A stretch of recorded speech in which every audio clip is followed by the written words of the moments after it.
The Avengers. That's what we call ourselves. Sort of like a team. Earth's mightiest heroes type thing. Avengers, time to work for a living. That's my secret. I'm always angry. I am on the side of life. You get hurt, hurt him back. You get killed, Walk it off. I'm here to talk to you about the Avenger initiative. I'm your host, Andrew, and I'm here to talk to you about the Avengers. Welcome to episode 73 of Some Assembly Required, your weekly adventure into the annals of Earth's mightiest heroes, the Avengers. This week, we are taking a look at Avengers number 68, and we battle for the Earth. This issue is written by Roy Thomas, pencils by Sal Buscema, inks by Sam Grainger, letters by Sam Rosen, and it comes to us in September of 1969. Taking a look at our cover, I would have to say that this cover is fairly middle of the road. It isn't any kind of spectacular or special, but the art on the cover is solid. It's not all that bizarre. It speaks at least a little bit to the content of the issue, but at the same time, with the white background, it feels a little bit washed out, and it's kind of ambiguous. Nothing's really happening, so while it's not a bad cover, it's certainly nothing special, nothing to write home about, and that's why I would say it really is an average middle of the road kind of cover. Unfortunately, that average middle of the road take on this issue that starts with the cover continues through the rest of the issue. As you will have noticed, our artist has changed on this issue from the very, very talented Barry Windsor Smith to Sal Buscema. Now, not to speak ill of Sal Buscema because his work is very good, it would have been really nice to see Barry Windsor Smith get to finish the third issue of this arc. I couldn't find any good reason as to why Windsor Smith didn't finish the arc, especially given that this is the last of 3 issues.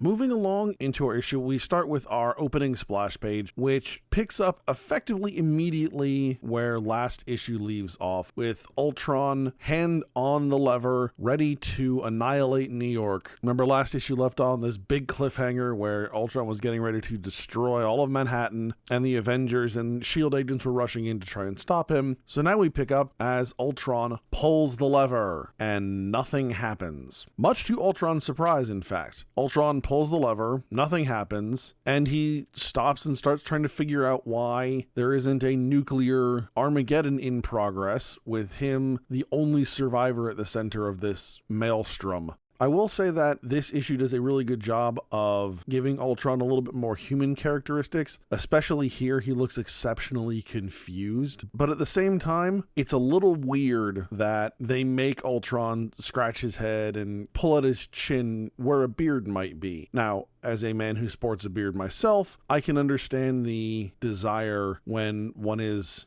deep in contemplation to stroke one's beard. It's just kind of a natural thing. And as we can all attest to, most humans will scratch their head in confusion. But at this point, it hasn't been canonically established that Ultron is actually based on a human. As we know, as modern comic readers, he's based on Hank Pym's brain patterns. So it feels very weird for a robot, an android like Ultron, to be demonstrating these very human characteristics, especially when Ultron spends a lot of time going out of his way to demonstrate and prognosticate on how much better he is than humans, and yet he exhibits such human behavior. This scene also reminds me a lot of a brief scene in The Emperor's New Groove where Yzma tells Kronk to pull the lever, and Kronk pulls the wrong lever and drops Yzma down a pit into water, and then she comes back and they pull the correct lever. Pull the lever, Kronk. Wrong lever! What? Why do we even have that lever? But it's one of those moments where you pull the lever and you expect something to happen and something completely different happens, or in this case, nothing happens. It is a nice comical moment that diffuses the edge of your seat kind of cliffhanger that the last issue left us on. Now, of course, Ultron doesn't get a whole lot of time to sit and contemplate what's going on because the Avengers and the S.H.I.E.L.D. squad, Suicide Squad 1, if you remember from 2 issues ago, break into the portion of Ultron's headquarters where he is currently residing, and they attack Ultron. Now, of course, the Avengers attempt a direct assault on Ultron. As one might predict, it's about as successful as Thor's attempt to attack Ultron last issue. And in fact, it has roughly the same results, though for different reasons. In this case, instead of it being the collision of Ultron's adamantium and Thor's Mjolnir, this time Ultron makes use of his ionic energy form and blows through the Avengers, only to rematerialize momentarily and then immediately disappear from the scene. While the art here is really good, especially the scene of the Avengers getting thrown back, the storytelling here is a little bit tough, where we get the Avengers thrown back, and then a single panel of Ultron, and then a panel of Goliath saying he's gone. The only way I can kind of piece together what happened, one is Ultron's ionic form that was brought up last issue, and secondly, in the single panel of Ultron between the panel of the Avengers and of Goliath, if you look carefully, there's a number of rapid motion lines, like Ultron is moving very fast, or if that he's materialized momentarily. But otherwise, the art and even the captions aren't overly clear as to what exactly is happening here. I find that very unfortunate because I had to spend a fair amount of time sitting here trying to literally read between the lines and figure out what was going on before I could move forward in the story. So once I did figure that out, it's pretty clear that Ultron, knowing his plot has failed, has evacuated the area and is intending to regroup so that he can figure out what's going on and attack the Avengers again. So the Avengers have a little bit of a respite.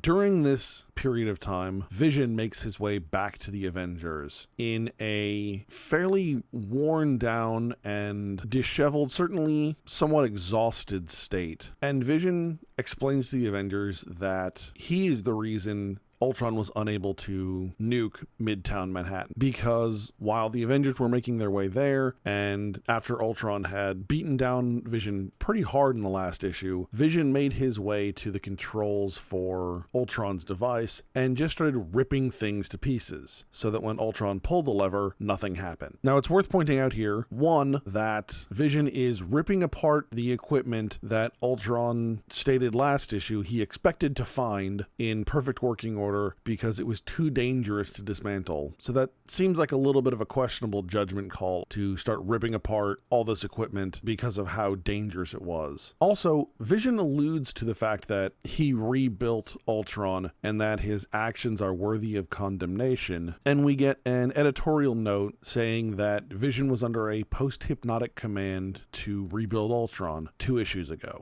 I want to take a minute and kind of discuss the idea of a post-hypnotic suggestion. Now, first and foremost, I think we can throw out an actual post-hypnotic suggestion as what happened to Vision, because Vision being a synthezoid, being an android effectively, Vision's mind is a computer. You can't provide these post-hypnotic suggestions to a computer. Now, taking into account that Vision's brain probably functions differently and possibly more like a human brain, we can kind of just accept that concept and roll with it. But I had to do a little bit of research to figure out how realistic a post-hypnotic suggestion would be under the assumption that one could affect Vision in the first place. As it turns out, this is not the most unreasonable thing I've ever seen in comics. I realize that's a fairly broad statement because there are lots of unreasonable things in comics, but a post-hypnotic suggestion is at least plausible. So there are a couple of different schools of thought, those being direct and indirect post-hypnotic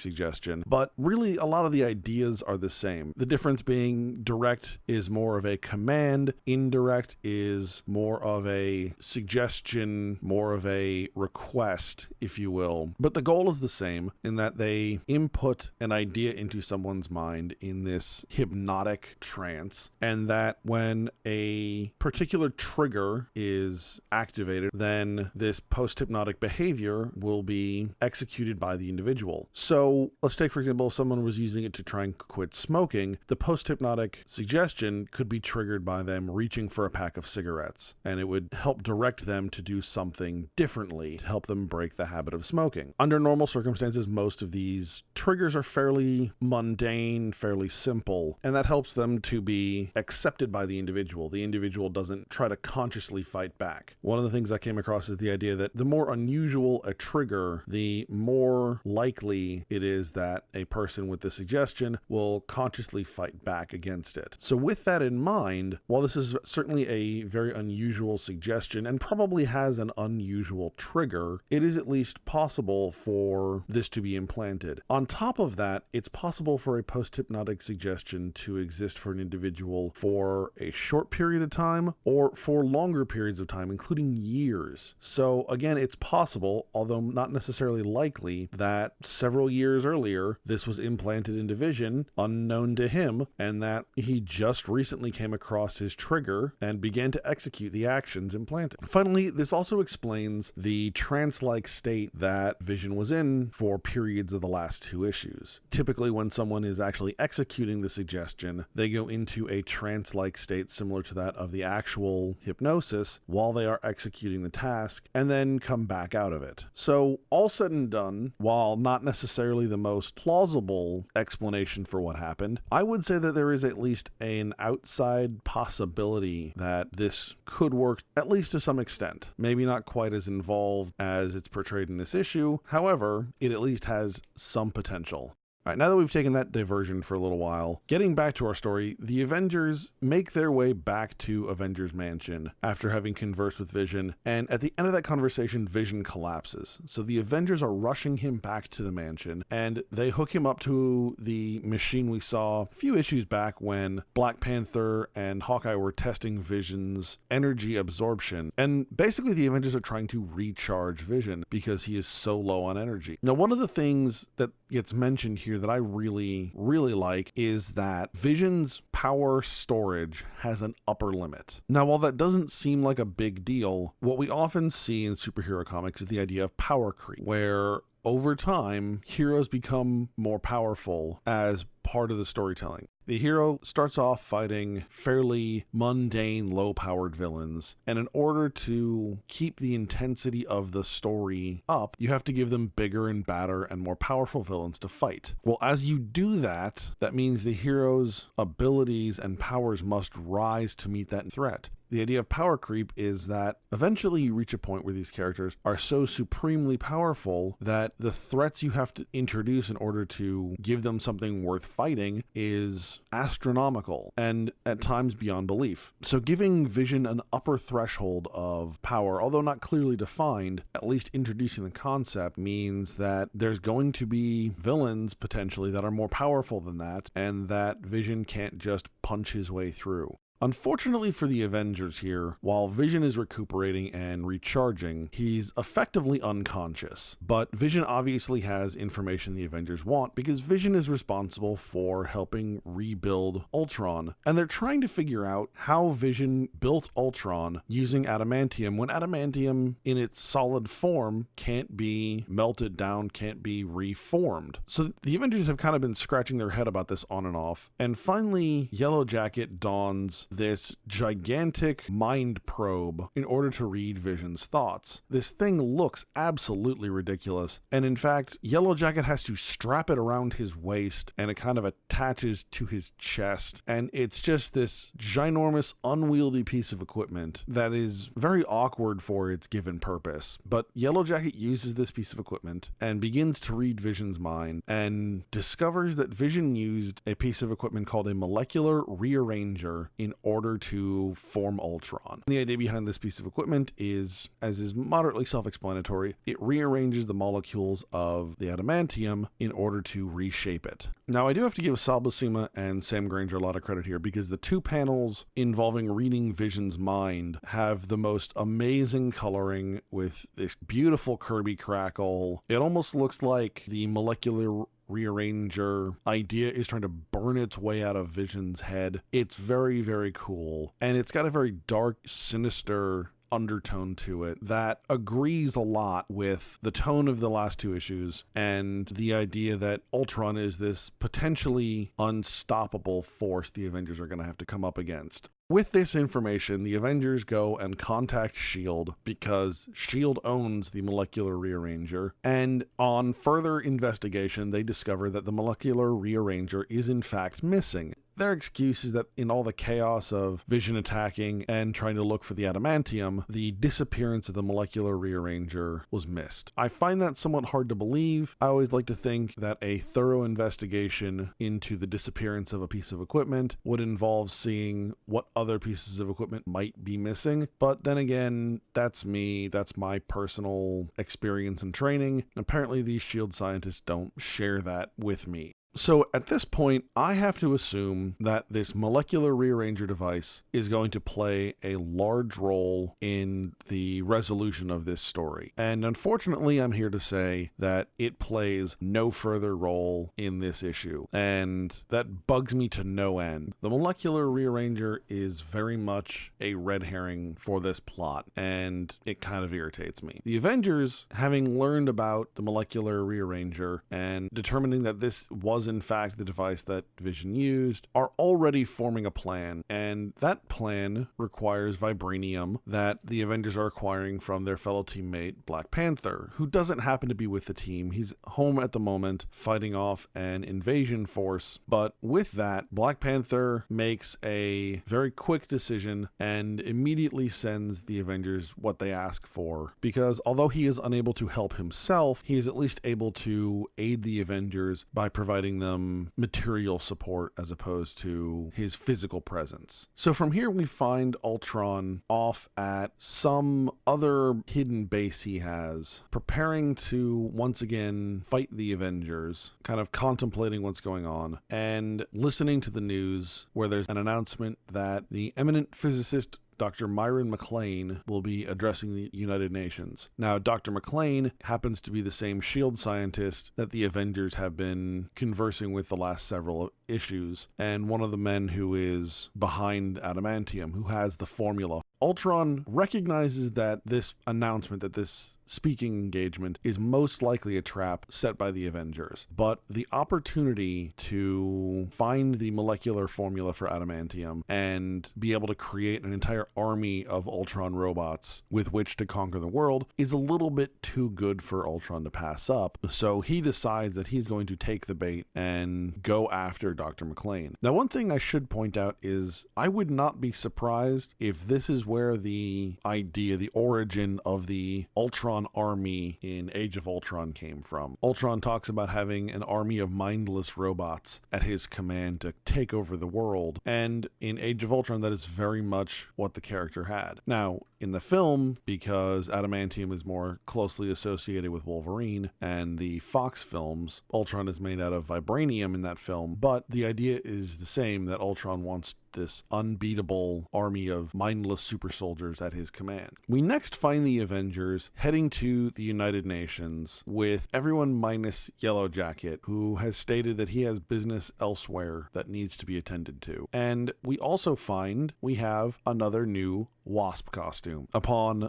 leaving Avengers Mansion, Wasp mentions that she has nothing to wear, and so on her next appearance on the next page, we find Wasp in a brand new costume. A very ancient Greek kind of style. It's a little toga-esque with the single shoulder strap and kind of a loose rope-looking belt around her waist, and very high go-go-ish boots. Not the most practical for superheroics, but then again, female costumes at this point really have no basis in reality or practicality, so not that it's a good costume, but anyways, the Avengers find themselves listening in on Dr. McLean's speech, and to most of the assembled delegates, it would sound like Dr. McLean is speaking specifically about nuclear weapons and really the idea of nuclear non-proliferation and nuclear disarmament. It's worth noting here, little do they know that Dr. McLean is actually talking about Ultron, which we will see in a couple of panels. Nuclear non-proliferation is a very hot button issue at this time. So the cover date on this issue again is September of 1969. The Treaty on the Non-Proliferation of Nuclear Weapons was originally originally signed in 1968, or at least that was when it was opened for signature for the initial round of countries, so a little more than a year before this issue's cover date, and the treaty went into effect on March 5th of 1970, so roughly 6 months after the cover date for this issue. So this puts it right in the middle of a very topical, very of-the-moment nuclear non-proliferation debate. This is very much a current issue that Roy Thomas is taking and shaping to additionally fit the arguments and the requirements of the plot. This is Roy Thomas introducing his own political ideas. We talk about our own rampant technology and the human race being endangered. Although it comes down to being Ultron in the story, in no way, shape, or form does that diminish the idea that this is also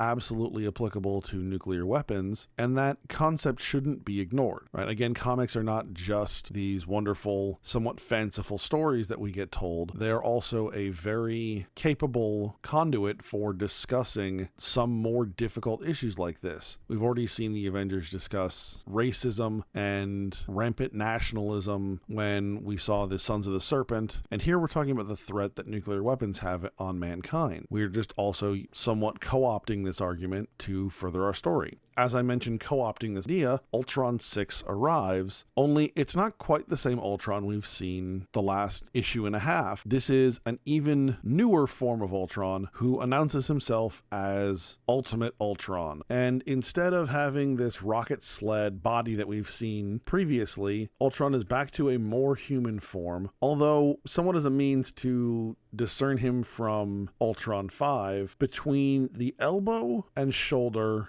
and the hip and just below the knee, Ultron basically looks like a skeleton. So instead of having standard kind of armor covering his biceps and his thighs, Ultron just has what look like bones from a human skeleton open and kind of exposed. Now this does two things for me. One, although the parody of the human form here is kind of an interesting idea, that Ultron is kind of beyond human form. Ultron spends a lot of time trying to distance himself from humanity, and here he's almost perverting the human form to his designs, which is kind of a cool idea. But I think the execution is really kind of goofy. It's like a partially dressed, a partially armored Terminator. If it were the whole skeleton, that would be cool. Or if it were none of the skeleton, that would be really cool. But this halfway thing, especially like the parts he chose to be halfway, are just very bizarre. So he's got a somewhat comical look that removes some of the threatening nature of Ultron. The other part is that, and I didn't realize this on my first or second read through, it was really my third time through this issue that I picked up on it, Ultron has exposed significant portions of his internal mechanics as a result of removing these pieces of armor, or of not including them, whichever happens to be the case. While the Avengers don't take advantage of this, it seems like a wide open means of assault that should be exploited and potentially weakens Ultron, I would say a significant amount. Now, initially, the Avengers aren't the first ones to attack Ultron. That honor goes to a number of security guards who are in the room and immediately open up on Ultron with no effect. About the only thing useful that the security guards do is let us, the reader, know that Ultron is 8 feet tall. So this is not only a different Ultron, it's a much bigger Ultron. Again, going back to the Age of Ultron film, this is like that final version of Ultron who appears when the other version of Ultron is talking to Black Widow, and he punches through the first Ultron and rips him in half, and there's the bigger, stronger vibranium Ultron. It's the same idea where it's just this beefed up version of Ultron. Unfortunately, through the rest of this issue though, Ultron's proportions don't seem quite right, so I never really get the feeling he's actually that big. Sometimes he looks 6 feet tall, sometimes he looks 10 feet tall. There's never any kind of consistency with some of the other characters, so it's useful that they told me how tall he is, but I never get that sense of overpowering size and strength from Ultron. As I mentioned earlier in the issue, we saw what happened when the Avengers confronted Ultron, and it looked a lot like when Thor hit Ultron with Mjolnir. Well, in this case, Thor's the first Avenger to get a crack at Ultron, and because Thor doesn't learn very quickly in this era. He throws Mjolnir at Ultron again, but this time, instead of that same blowback that we saw before, that violent impact, it looks like Ultron goes to his ionic form for a moment and that Mjolnir just passes right through. But again, it's thoroughly ineffective. So Goliath decides to take matters into his own hands and attempts to squash Ultron like a bug for an extremely humorous, very well-timed comic panel. I should say comedic panel, because these are all comic panels. A comedic panel, though, that does serve to break the tension a little bit in this issue, then immediately turn around and add more tension, which is, I think, a strong bit of storytelling, where you lighten the mood only to smash it back down and make things all dark, when Ultron is in fact not smashed, crawls out of the hole he was in, and blinds Goliath, removing him from the fight. Thor makes a valiant attempt again to take on Ultron, but is disabled by a blast from some kind of wrist-mounted weapon that Ultron has. And now Ultron is free to deal with Dr. McClane. And as we find out, Ultron has built in a mind-draining probe, basically a chest-mounted version of the device that Yellow Jacket used on Vision. And Ultron uses this to try and strip away the information he wants from Dr. McClane, who at this point looks surprisingly like Orson Welles. In other images, he really doesn't, but in these 2 or 3 panels towards the end of the book, he has a very Orson Welles-like look to him, and it's kind of fun. It's not amazing, it's not super important, but I kind of go, hey, I think it's Orson Welles. Unfortunately for Ultron, as he strips this information out of Dr. McClane's head, something begins to go terribly, terribly wrong. There is some kind of information here that Ultron was not expecting to be there, and whatever it is, it begins to rip Ultron apart from inside. Both mentally and, as it looks, physically, Ultron is just coming apart at the seams. Again, Sal Buscema and Sam Grainger do a great job on the art here, where I honestly believe that Ultron's head is getting ready to implode. And as Ultron staggers away, slowly but surely being unable to deal with this, he throws Dr. McClane away and declares that he still has the power within himself to destroy New York City, and that he is not going to die alone. He is unwilling to go out by himself. He's going to take all of New York with him. At which point, Thor calls Wasp for the, quote, special prism, which Thor then is able to unwrap into a giant vibranium shield, which he covers Ultron with. And as Ultron explodes the vibranium, because what it does, absorbs the vibrations, absorbs the energy from the explosion, and prevents Ultron from destroying the entire city. What we find as our issue wraps up is that the individual whom we all assumed was Dr. McClane was in fact Yellow Jacket, Hank Pym, under a hypnotized suggestion. He memorized this speech, and outside of that speech, he had one thought in his mind: thou shalt not kill. The idea behind this is that idea, especially being so prevalent within Hank Pym's mind, overwhelmed Ultron's brain, and he was forced to self-destruct. So we'll leave our issue with the Avengers looking down on a small crater of molten, Kirby crackling goo that was Ultron.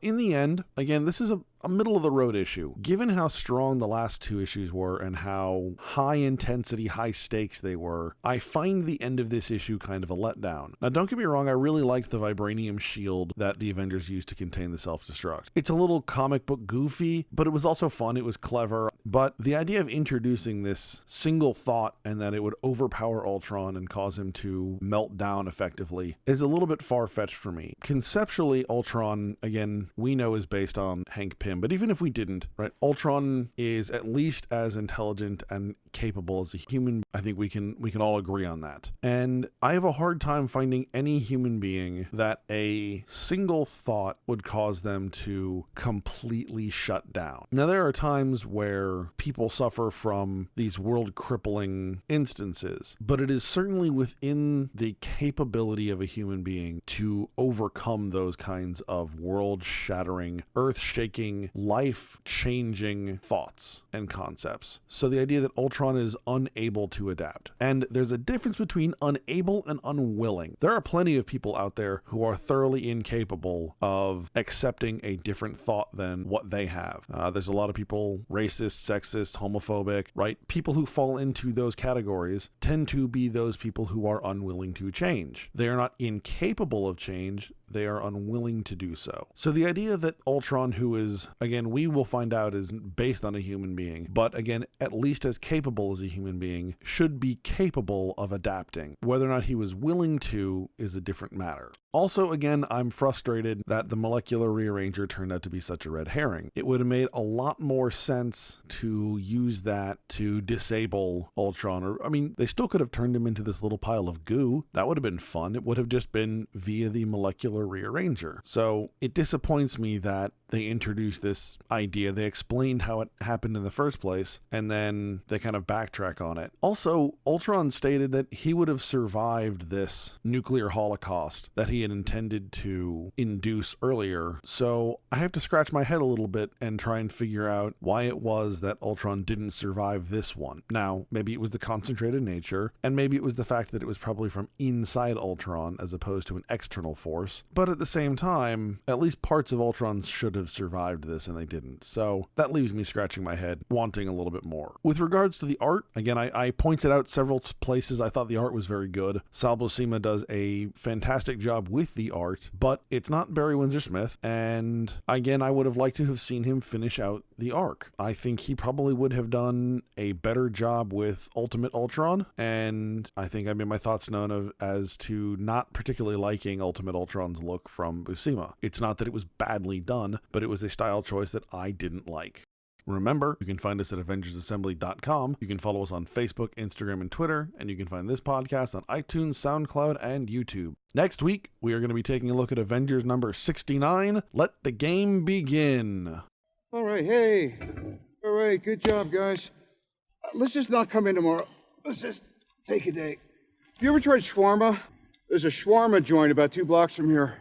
I don't know what it is, but I want to try it.